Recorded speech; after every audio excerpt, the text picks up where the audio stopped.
So I want to touch on the trade that happened in the past couple days with the Commanders making the decision to trade away a former first-round wide receiver in Jahan Datson. The details: the Commanders received a third-round pick and 2 seventh-round picks. The Eagles received Jahan Datson and a fifth-round pick. And I think if you're the Commanders with a rookie quarterback, you are not going to make this move unless you are supremely confident that the receiver weapons you have in the room are good enough, if not better than Jahan Datson would be in this Commanders offense in 2024. Because risking, not having good enough pieces around your rookie quarterback is a bold move, and I don't think they would have done this if they didn't think that the receivers in their room could be better than Jahan Datson was going to be in 2024. And I think there was a little bit of noise coming out the past couple of weeks that, now looking in hindsight, could have shown you that the Commanders are sort of down on Jahan Datson and sort of how he'd been in camp. Because Dan Quinn the other day, when talking about the wide receiver 2 battle, said this: "We are right in the middle of it. You'll see a lot of guys in today. You'll see 2, 3, 4, 5. There are a lot of guys that are really battling." And so when you have Jahan Datson in there, former first-round pick, that's not what you want to hear. That these other guys, third-rounders, undrafted players, are in the competition for a spot that you would hope that the guy in Jahan Datson would just easily take over, considering his draft pedigree, where he was drafted. But for Jahan Datson, his 2023 year was definitely a decline from his rookie season. Goes from 523 yards in 2022 to 518, 7 touchdowns 2022 to 4 touchdowns in 2023. You take a look at his PFF grade: 70.5 PFF grade in 2022. 57.7 PFF grade in 2023. And then finally, yards per route run: 1.39 yard per route run in 2022, 0.82 yards per route run in 2023. So things were not going well for Jahan Datson, and I think there was a hope with the Commanders that with a new scheme, with Cliff Kingsbury here, with Jayden Daniels, that they would be able to get enough out of him and really sort of see him come in as that wide receiver 1 talent. And I think that through camp, that just didn't happen when you have him not being able to win that wide receiver 2 job.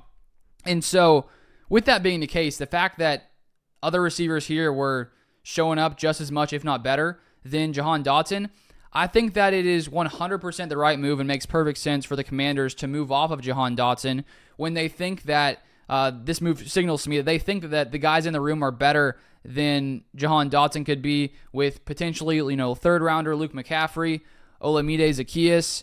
You also got De'Ami Brown in there, who will probably be the other outside receiver in 2 receiver sets next to Terry McLaurin. And you also have Cliff Kingsbury saying this on wide receiver Kazmir Allen. So he's a guy that we could see similar. I'm not comparing, but he has a Debo-type role to move him around and do different things. He has that type of explosiveness and ability to play in the slot, or you can hand it to him. So clearly, when you compare a guy to Debo, you at least are seeing something there. And so the fact that they have those receivers in the room who I think will be able to replace Jahan Datson's skill level, what he's produced the past season, the fact that you also get a third-round pick in return, that's a huge win if you're the Commanders, because this is a very young team that is just in the beginning stages of really reshaping this roster and trying to get themselves in position to compete in the NFC. And, with Jayden Daniels, as I already said, you don't take that risk and trade away Jahan Datson unless you know for a fact that those guys in your room can play up to his level, because you don't want to get a quarterback in a position where he doesn't have any weapons, he struggles his first year, his confidence gets shot. It would be better to keep that receiver than get a draft pick in the future. But I think that clearly they trust the guys that they have in the room with Jayden Daniels. And honestly, I have to applaud the Commanders and Dan Quinn, the organization, for being willing to trade away a former first-round pick, because when you do that, you're running the risk of that guy finding success elsewhere. If he were to go to the Eagles, he is a wide receiver 3, so how much success can he really find?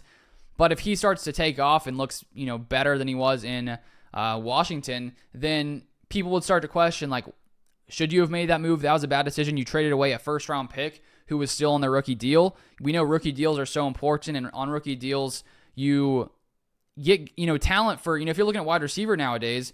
If you have a top 5, top 10 wide receiver talent playing on a rookie contract, that is probably one of the most valuable things in the NFL, because these receivers now making 30, 35 million. You're getting them for a few $1,000,000. That's really a steal.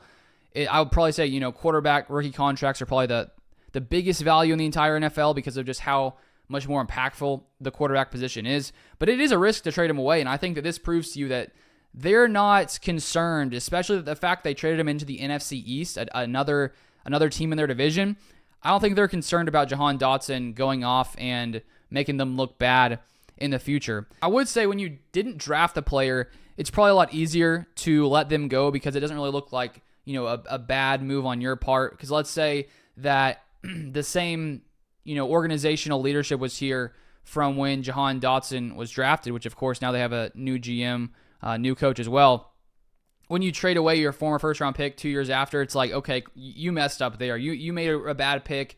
You shouldn't have done that. And I think lots of times I would assume that GMs and coaches are usually not willing to trade a guy after 2 years if they're a first-round pick because it looks really, really bad on your part. It's definitely a fail if you have to trade them away for a third-round pick. That's like clearly you made the wrong decision. You made the wrong move. So I think most GMs, if they're the guy who drafted the guy, wouldn't do a move like this. But of course, in this situation, it's a different leadership, different group than actually drafted him. So that makes more sense why they would be willing to trade him because it's not really their problem in this scenario. So I'm curious to see what happens here. I think that one other thing that's been brought up is Brandon Ayuk. And of course, there was the talk earlier with Ayuk, FaceTime and Jayden Daniels. Would that really happen? And as I said earlier, I think that they wouldn't do this move unless they knew they had enough talent in their receiver room. The one other reason could be if they actually think they have a chance at Brandon Ayuk and maybe getting this third-round pick would enable them to get that deal done. Maybe that's a possibility. I don't know if that's a fact. But I think either way, they are very confident in the receivers they have here. And I think that Jayden Daniels is a very, very talented quarterback, not only through the air, but also with his ability to run the ball. So it's going to be fun to watch him in his rookie year and see really what this Commanders team can do going forward.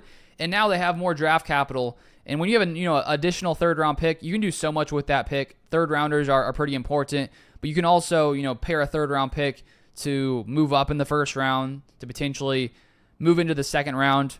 And so it's not a small move here. They do get some pretty valuable draft capital. But if you would like more NFL content, feel free to subscribe down below. I cover lots of different NFL topics on this channel, so feel free to subscribe and turn on the post notifications so you don't miss any content. But thank you for watching, and I'll see you guys next time.